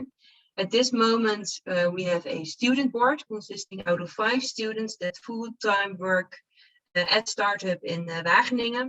So they do everything at the daily work, and they arrange all the entrepreneurs, the students that want to start their own business at startup, so that they can get over there. They organize all kinds of events around entrepreneurship. And next year, this 5 membership student board will be replaced by 3 student assistants that will work part-time, only part-time instead of full-time. So from 5 full-time students, we go to 3 part-time students, but that are getting paid for the job. So the idea is that they have to work more professionally, they get paid. It's a different kind of approaching and framing the student board, but still they have less power. I mean, there's less time and less people. So the question was for the student team, how can they still do the same amount of work with only 3 people instead of 5 people? So the student team had an intervention together with the current student board of the startup, and had a brainstorm session on possible solutions and the problems that they foresee. So that was in this case the intervention that the students conducted, and based on that they wrote their advisory report. So it was a real case, it's a real problem in Wageningen, like, okay, how are we going to do this? And the students really get involved at the organization and try to help where they can. Actually, we also had this year a student from Greek, and they consulted a Greek cheese company, which was actually really nice. It was a rather small company with 3 people, and they wanted to hire 2 extra people because they wanted to grow from startup to scale up. And so the question was for the students, what kind of people do we need? We have 3 people on our core team now. We are going to recruit 2 extra people. But what kind of qualities do we need in a team, and why, and where are we going to find these people? So that's the assignment that these students worked with, which was also, I think, a really nice assignment. And it was great because, well, you know, nowadays there are so many opportunities online. So it was also actually possible to help a Greek organization with our students. Then there is an individual assignment next to the team assignment. That is the other half of their grades. And this was actually new this year. They had to write a reflection report, and we had 3 main questions for them in the reflection report. On the individual level, to what extent do you consider yourself to be an intrapreneur? On the team level, the focus really was on the team they worked on in themselves during the course, because they consult a team at an organization, but they also work in a team themselves that can be entrepreneurial. So there were a lot of meta levels also going on from that perspective. And on the organizational level, what organization do you consider to be entrepreneurial and why? And I think it might be nice for you if I show you shortly, because I can see that we don't have a lot of time anymore, but I actually have an example, again, with the permission from the students to show to you. And I think it might be nice to see what kind of reflection report the students make, because this year we said to the students, it's a free format. So you can make a podcast, you can make just a written report. This students made a magazine, other students made a little movie. but it was a magazine that one of the students made. Is it readable for you? Yeah? Yeah. Yeah. Yes. Okay, great. So the students, they had to interview his role model. And in this case, it was the mother of the student, because the mother of the student, her name is Leah, a French girl, actually is an entrepreneur.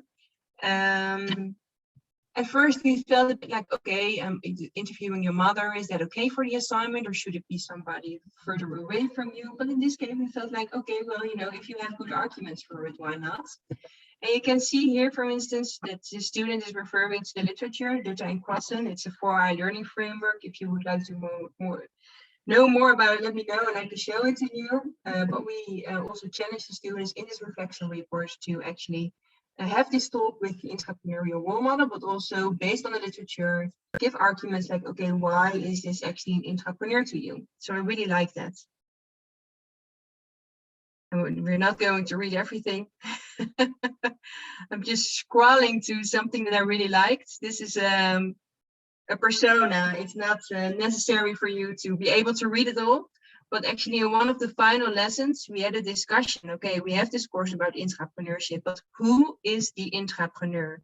So we used the persona template. It's from design thinking. I think also a very entrepreneurial way of approaching things. And in the middle, you can see Leah.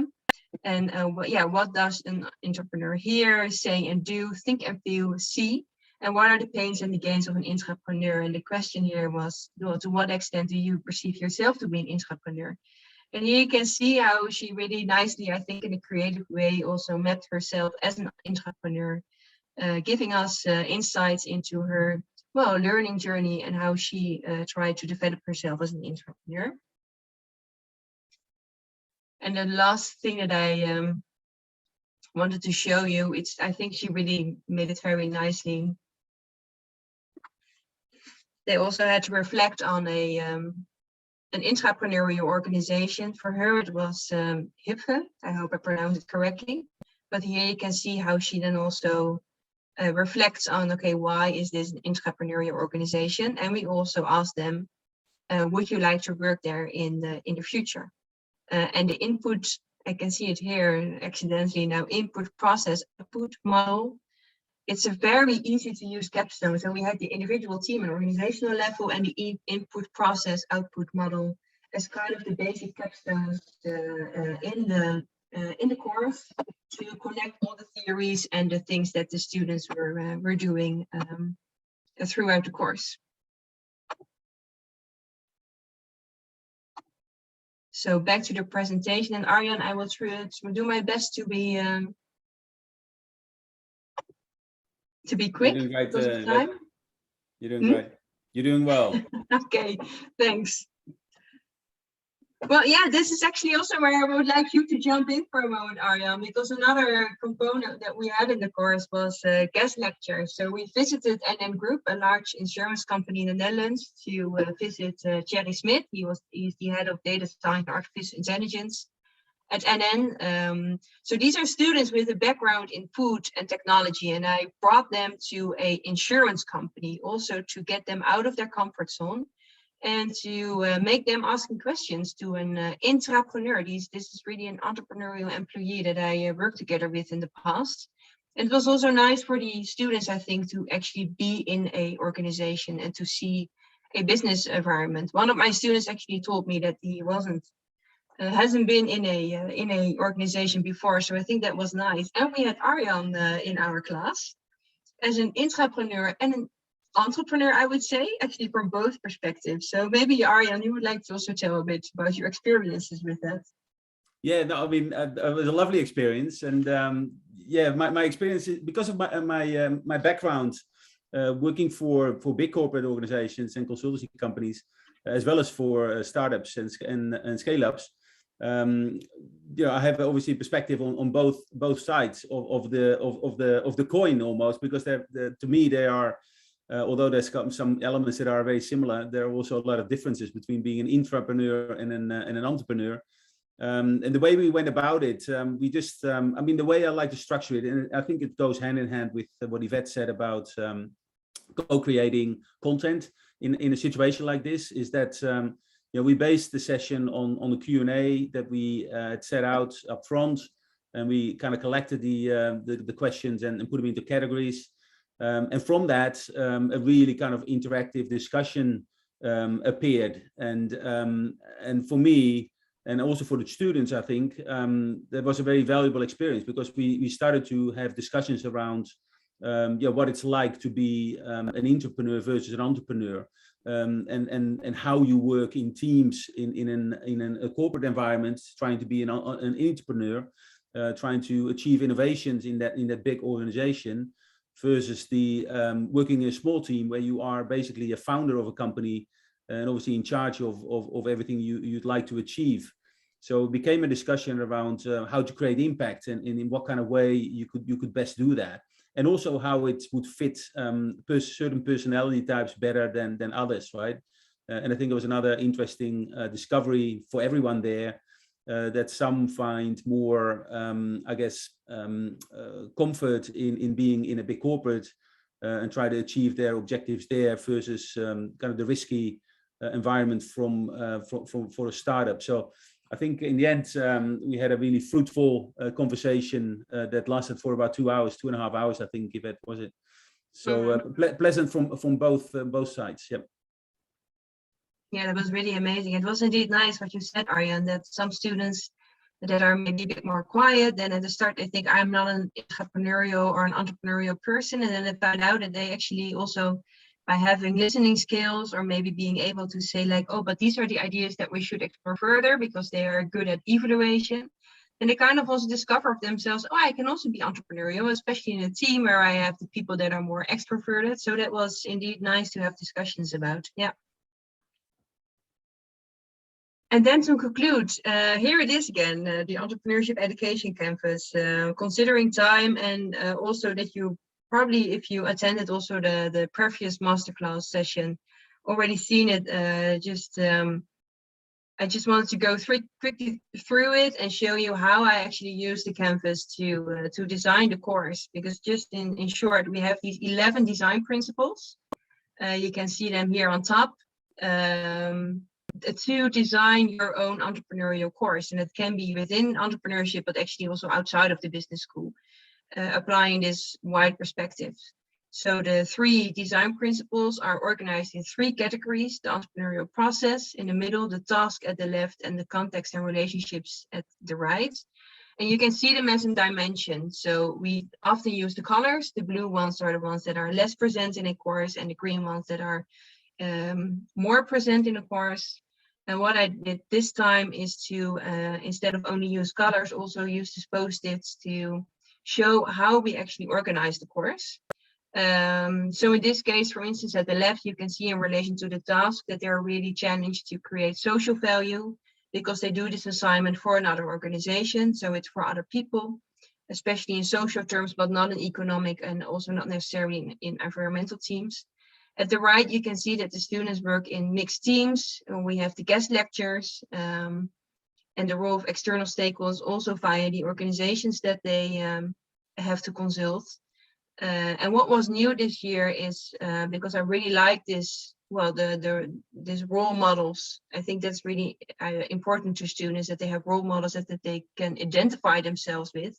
So next to the guest lectures, we had this interviewing of a role model, like Leah, who had her mother as a role model. That was a new element in the course. A new element this year was the reflection in the report that they had. So we had a bit more prototyping, making mistakes, and reflection from that perspective. And for next year, the course is really, really student driven, but they even have to find their own organization. And at a certain moment in time, I saw that was also causing a lot of stress for some of the students. So I'm now considering, should we help them maybe a little bit more?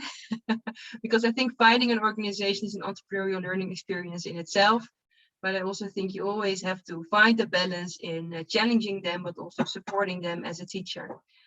So that's also to show you how the canvas helps me to keep the overview and see, okay, is there a good balance in the amount of complexity and uncertainty that we have in the course. So that was it. And thanks a lot for your attention. And what I wanted to conclude with, because there was this question about like, how do you motivate students to get involved in the courses, and why do they participate in entrepreneurial courses? And what I really liked is that some students also said afterwards that they, because they are really from engineering and they don't get a lot of people side stories in their education, and they all really see the value of it. Like, oh yeah, of course, if I work in an organization, I have to work with all kinds of different peoples. So it's, yeah, it was a eye-opener for many of them, I think. But then still, yeah, how do you convince them right before to get them into your course? That's often the challenge. Awesome. Thank you, Yvette. Time for some questions, if there are any questions from the audience at this point in time. Any questions for Yvette? Well, if I may. Yeah. And what do you, Yvette, thank you very much for your inspired presentation, and especially like the part individual team organization, and also about the role models I liked very much, and I think you kicked them really out of the comfort zone. And what do you do after the course? This is also a question that I ask myself very often. Do you do anything with them after the course? Of course, they can go to the incubator. Yeah, well, we try to, but it's a very good question indeed, because it's difficult. Since Corona, we always have our own Teams environment, and there I also now still post messages to get them involved at the startup. I approach them if they would like to do their bachelor or master thesis with us on entrepreneurship, connected also to the domain that they are educated in. And we always, that was also with Arjan, organize the lectures at the startup, so that they also get a tour, so that they know what it's about and what they can do and what the opportunities are. And then we keep them, inviting them for the events that we organize. Yeah, that's how we try to make things long-term and more sustainable, also in relationship building with the students. Yeah. Nice, very nice. Thank you.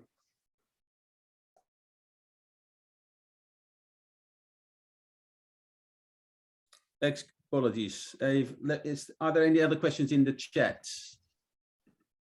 Or oh, I don't see any in the chat at the moment. Okay. Oh, well, in that case, I think we should, as we have a few minutes left, probably go to the last bit, which is some of my slides, actually. Let me put it back on, and here we are. Because it's the end of the line for this particular masterclass series. We had 3 masterclasses, and we have one kind of add-on that Yvette will talk about. But first of all, I do want to thank again all the great speakers today. And Martijn, I'll just give a quick recap on the notes that I took from the presentations. Martijn assured us that entrepreneurship is more nurture than nature, which is obviously very good news for all of us that are trying to influence the attitude and the behavior and the skills that our students have. You talked about eScan, obviously, which is not about only scoring competencies and the type of competencies that they have, or the type of leader and entrepreneur they can be, but it's also a development tool based on certain tips and advice in the scan as well. You can also combine it into team analysis, which I thought was very interesting. And it's important to experience fun during the process, but not only that, it's also important to learn from it. So it's not only about the experience, but also the learning effect that achieves. And last but not least, the Start Smart program, obviously to attach coaches to the program and really make them grow and get different results from the situation where they wouldn't attend such a program. And obviously the results from that program were quite impressive. So thank you, Martijn, for sharing that with us. NO, external entrepreneurship education, He's a yes man, so that I would say take advantage of that, particularly because he's coming to Greece, and he will say yes probably to at least a quick talk or maybe even a visit to where you are.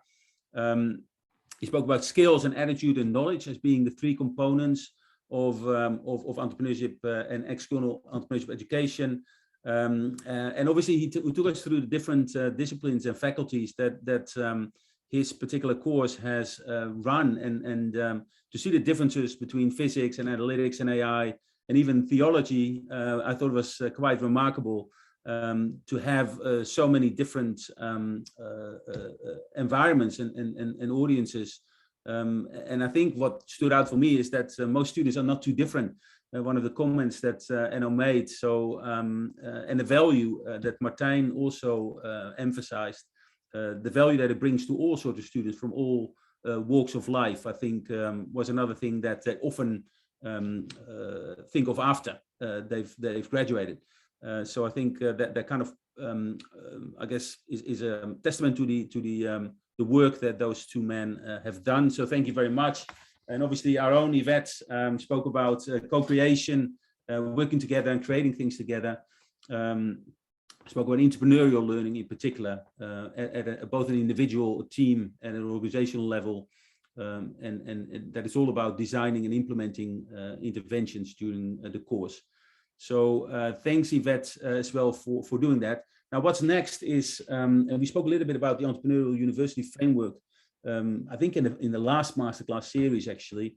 This particular course has focused, Masterclass series has focused particularly on the education bit. So often in the second level, there's obviously other areas that also need to be taken into account. So what are the logical next steps? Well, I have three for you. And the first one is to work with the EEC, and maybe Yvette, you can jump in here and tell us what you can do there. Yeah, sure. Yeah, we would love to invite you actually for a course, a session in June, in which we can discuss your own entrepreneurship course. Then you have the opportunity to map your course on entrepreneurship education canvas, and in a small session with not too many people, discuss your entrepreneurship course and to receive feedback from your peers, from your colleagues, and for myself, just to learn from one another and to grow from there. So it would be really interesting to hear your thoughts, and if you would like to participate, then you are more welcome to join. And then we will just plan the session in June based on your availability.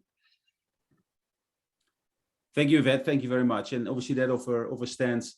Obviously what we've done now in the Masterclass series is to talk a lot, and obviously the value comes in execution and implementation, and we often would love to get involved also in that bit, because we know how difficult it is to translate all this knowledge that you've gained in these masterclasses into actual programs, and this is an offer as well, an invitation for you to contact us if you are willing to develop and design and implement programs, and we can help with that. There's a few that Preneurs does in terms of collaborations with small and medium enterprises in the digital space, but also in, for example, circular matchmaking programs. So we can definitely have a look at that. And last but not least, we're also involved in a lot of science to impact programs, which is looking at researchers so not at a master level, but usually at a PhD level, where they have the ambition to translate their research into meaningful impact through venture building, or sometimes also through public-private partnerships. So there's a lot to do these days with reinventing or modernizing your technology transfer office. And again, we have a lot of knowledge in the Netherlands as well around the types of programs and the design of those programs to make that work for your researchers as well. So another invitation, if you're interested in that, to get in touch with us. You can do that straight with my email or through the crew in Greece as well. So with that, I stop sharing my screen and would love to thank you again for participating in this Masterclass series. It's been a real pleasure to be with you again. And as Natasha said, the next time, hopefully, it will be in person, because I think this is probably the first country that we haven't been and doing all these things online. So thanks for staying with us, even in a digital environment. And hopefully next time we get a chance to meet. So Natasha, I hand it over back to you. Thank you. Thank you, Arjan. I think I should thank all the participants as well who have been here during 3 sessions with us. I also need to thank Elina Ioannou from the Ministry of Education for always cooperating with us, coming with great ideas and helping us with the implementation of this project. Thank you very much for that. And apart from our speakers today, our new speakers, Martijn Driessen, sorry, I lost him. Yeah, and Enno. Hi, there you are. And Enno. I would like to thank Erik Boer, Arjen Housblom, and Yvette Baggen, our core group for this series of masterclasses. It's been a pleasure cooperating with you. I think I can also announce that we will be in touch with all the participants with all the information about the EC part that Yvette elaborated on. So look out for our email. We'll be in touch with you about that. And I would like to wish you all a great evening. Thank you, Natasha. Bye-bye.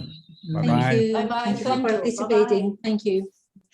Thank you all. Have a nice evening. Thank you very much. Bye-bye. Bye all.